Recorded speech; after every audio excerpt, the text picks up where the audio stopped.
Greetings, ladies, gentlemen, and everything in between. I'll be your host tonight to talk about the newest hero to Overwatch, one Elizabeth Caledonia Calamity Ashe. And I love the fact that they spelled her last name, yes, that is her last name, Ashe, with an ASHE, which is very interesting and makes it a lot more easier to look her up when you want to go just searching for fan art or naughty stuff. And believe me, there will be naughty stuff.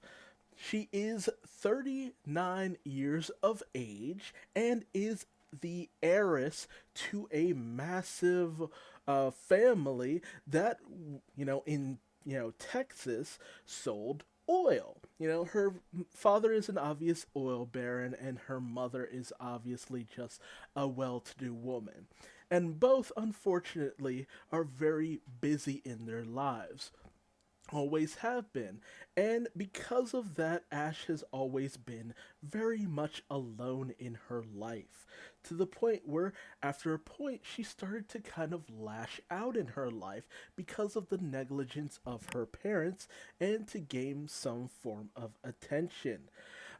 With time, she also ended up finding out that she was very much a skilled marksman, and the only one to really take notice of this was her robotic servant, Bob, B-O-B. Um, However, she ended up kind of falling into the wrong forms of action and eventually found herself arrested later down the line, with the only one actually coming to pick her up and look out for her still being her robotic butler Bob. She ultimately left home and struck out on her own. Going out to the great expanses of Texas and the rural USA at large, where there was nothing but open, free skies, and the only people who would actually, be with her truly and the utmost were the gang of thieves she ended up forming called the Deadlock Gang, where we see one Jesse McCree having joined up underneath Ash's rule, where the business was it's her way or it's her way. And times were good. The Deadlock Gang was shown to be a very prominent group of thieves, even to the point where they gained the attention of Overwatch, with one of its members eventually being captured by the agent Gabriel Reyes and being inducted into Overwatch himself. You know, and we end up finding out that Ashe wasn't too happy about the loss of Jesse McCree, but ultimately she did accept that he had moved on to other things. And I just love her design, the black with the white hair and the red eyes and lipstick. It's such an accentuated color. The fact that she, rides around on her own personal customized hover bike, that's just this bright red that says, come take a shot at me if you dare. This character's abilities are so cool with a pump action shotgun, you know, well, it's more of just a regular rifle. She has another gun that's kind of like a shotgun that she can actually use if you use up all of her shots in order to be able to jump up in the air. She throws dynamite that if you manage to hit it, the dynamite itself, it'll go off immediately and stun opponents and from the looks of things, set them on fire as well. And with her ult, she summons down her robotic butler slash bodyguard slash right hand man Bob, who goes in and he very much acts like just this, you know, tank of a being. And he'll go in, he can be taken out by other characters, he can very much act like his own personal character where he can claim points. He very much can be autonomous. So I'm very interested in seeing how the AI for that works out in the end. Now, getting into the actual animated short, which a lot of people have just been really waiting for. I've been waiting to see this because actual short for Jesse McCree is something we've been kind of longing for. It made sense that it would be a kind of Western, which this very much is. This one titled Reunion, where we actually find ourselves at the diner on Route 66, where we see uh, Jesse McCree enjoying a slice of pie that just looks too good, just too good to be just animated. Like I literally want pie every time I look at this thing. And we also end up seeing the actual events that led up to the train, being blown out from the bridge underneath and falling around the diner and all that good stuff. Somehow managing to completely miss the diner and not, just hurt it in any way, shape, or form. So that's pretty cool. But I just love this little bit of lore building here. And we see Jesse McCree go off with this kind of computer chip and leaving a tip, for the pie. He didn't finish his pie either, which is going to bug me for eons because it's just like, dude, that pie was too good not to finish.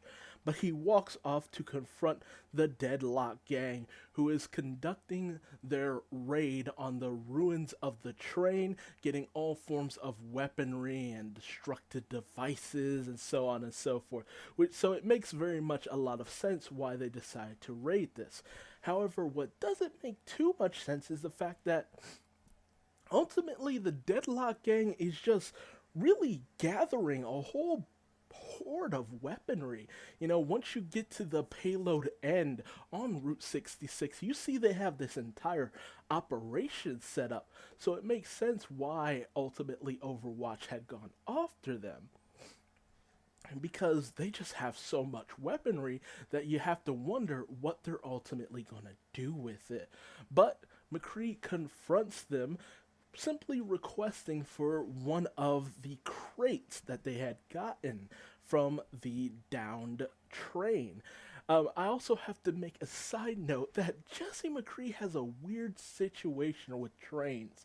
In his original comic that we last saw him in, where he ended up fighting off some members of Talon on a train, where he, ended up just doing his best to keep them away from their objective, it's another situation with something that, the enemy wanted that was on a train. So it's just like, what's this running theme with Jesse and trains?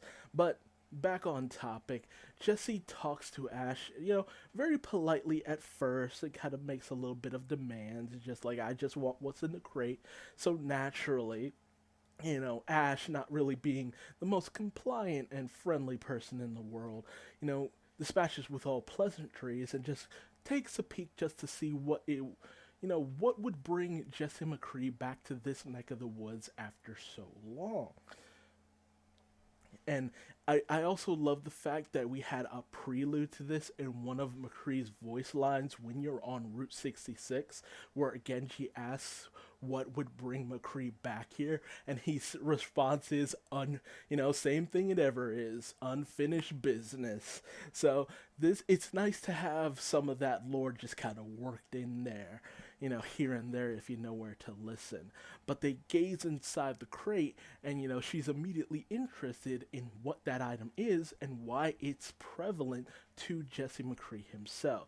Although he brushes it off saying, it's none of your business. Naturally, this leads to a showdown, because Ashe has to do this the hard way, If she were to just hand it over la-di-da, it doesn't, she has to show her, seriousness as a leader. You can't show weakness. You gotta show that you're the one in charge at all times, no matter what. Even if it's against an old friend that you cared about at one point. So they have this awesome showdown. I love it. Everybody is hoping for this. The best way to introduce have an automatic for McCree is, of course, a showdown, and it's just so awesome. I love the fact that Bob grabs the sign for Route 66 and just uses it as his own weapon. That is so cool, and I love the shot of everyone just slowly gathering around McCree, just ready to fill them full of lead or laser fire or whatever they use here. But it's so cool. So many shots in this are just so beautifully done. Like the team of animators on this are so good. Their textures, their lighting, you know, how they do the shine on even, this robotic member of the Deadlock Gang's arm. It's just like everything is just so perfect that you really want to see a movie done. But a movie costs a lot of money, and they are very much not willing to shell out that much just for this. If they did, it would probably make a lot of money, but at the same time, you gotta wonder how much of your money you would get back on that, if you're going out for an animated short. And, we get these for free without having to pay for them, so give and take. But I also love the fact that everything kicks off at high noon. Of course, we even see the tumbleweed go across, as he's ready to go all out. And the choreography for this entire fight is beautiful. If you're watching this, I'm hoping you've already seen it, and if you haven't seen it, go watch it, because the actual showdown is a sight to behold, with Jesse, using strategy and the entire Deadlock Gang's, lack of, I guess you could say, coordination against them. He uses the environment that he's in, shooting certain dangling parts in order to have it fall or catch people up by their legs, stuff like that. It's just beautifully done, and it shows the ingenuity of McCree himself, because ultimately he's armed with just a pistol and some flashbangs.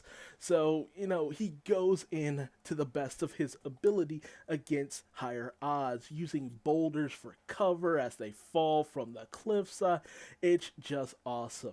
And we even get to see, because all of these animatics actually show off a little bit of truth with a little bit of over exaggeration, where it's just like Diva, her mech was able to just fly for prolonged periods of time, or with the dragon short, where somehow what you call it, Genji was able to redirect Hanzo's dragons. Like, yeah, no, that can't actually happen, but yeah, it's cool, but that can't happen. And we see Ashe use her alt, quotation marks, where she just calls out Bob to do something. And we immediately see him slam down the Route 66 sign and just start opening fire with his fist guns. And I just love Bob. Bob is so awesome. I love his tiny hat. I love his little motions. I love his robotic mustache just there for the hell of it. It is phenomenal. And Jesse just dives out of the way, and I love this moment where he just shoots some guy without even looking. Like, Jesus Christ, he's obviously using an aimbot. Come on, we all know it. But he throws out some grenades and, manages to sharpshoot him, fan the hammer, and just blast all the grenades. I don't know if he used Deadeye or what, but he blows all of that up, and, it takes out the rest of the Deadlock Gang, incapacitating them. I just love this shot of him just throwing away his gun. He does the twirl, he puts it away. It's just like, gunslingers are so cool. Gotta love gunslingers. Overwatch is very much rule of cool.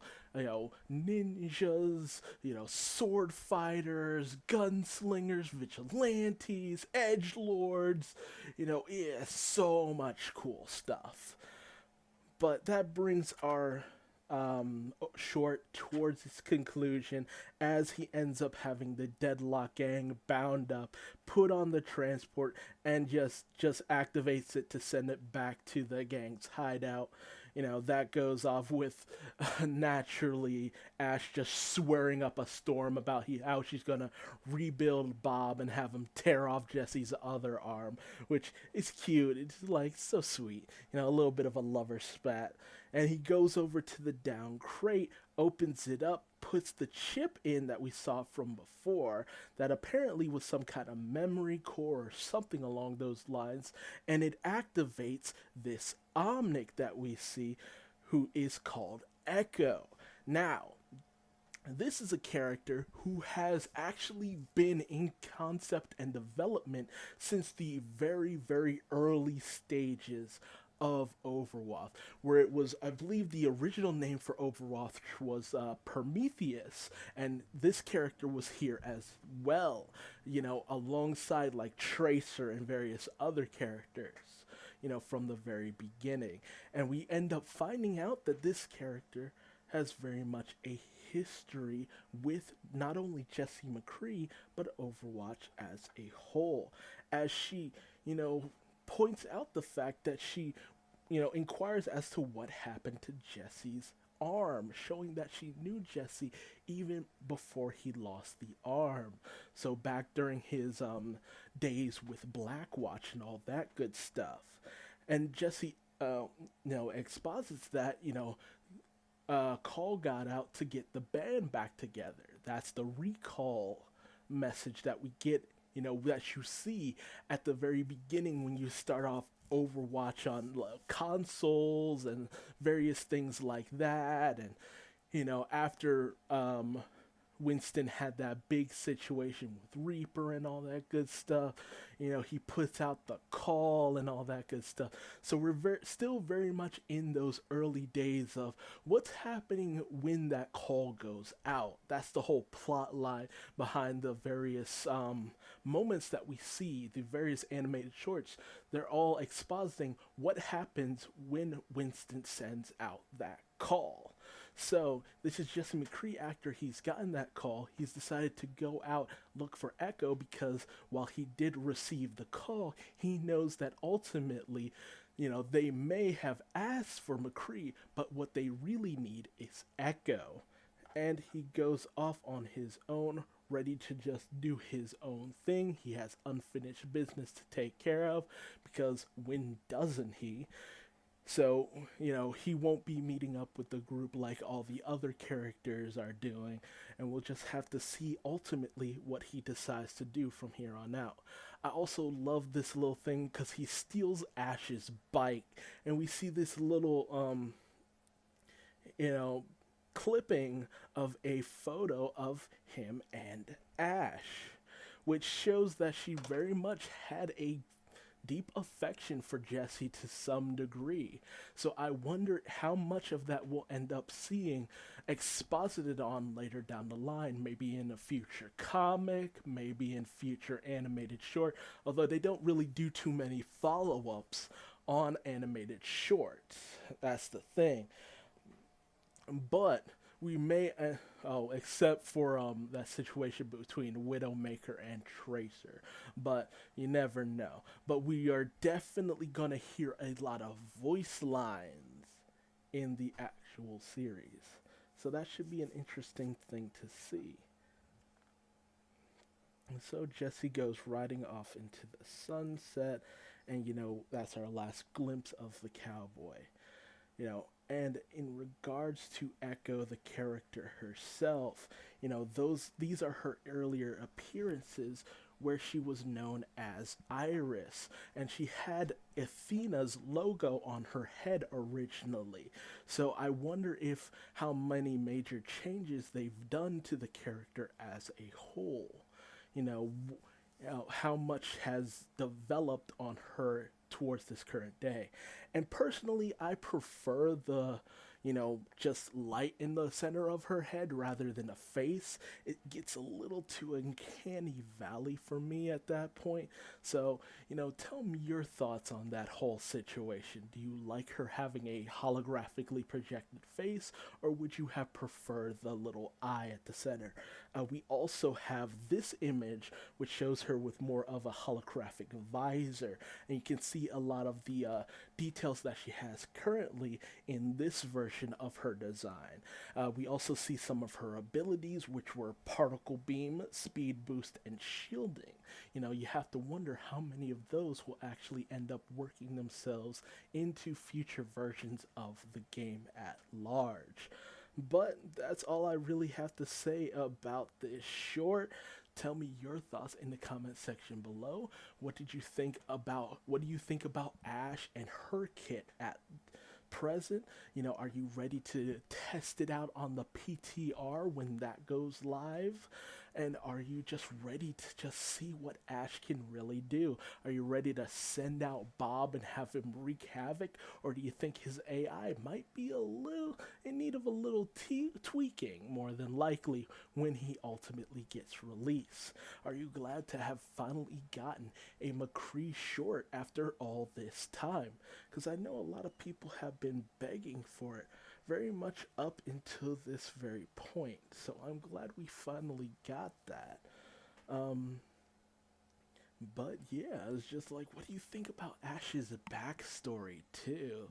Because it's just like, this kid who's very, you know, abandoned, kind of just off on her own, not really interacting with her parents, grows up to be this leader of this notorious gang who very much has a thing for armaments. What is the Deadlock gang ultimately going to be up to in the future? And is it possible they have a connection with Talon to some degree? Or will they just be their own entity? Kind of like with the Junkers, just doing their own criminal activity. But hey, tell me your thoughts in the comment section below. Leave me a like if you liked what I had to say in this video, or a dislike if you didn't, and tell me what I'm doing wrong. And subscribe for more Overwatch videos. There will definitely be more in the future. Thanks for joining me.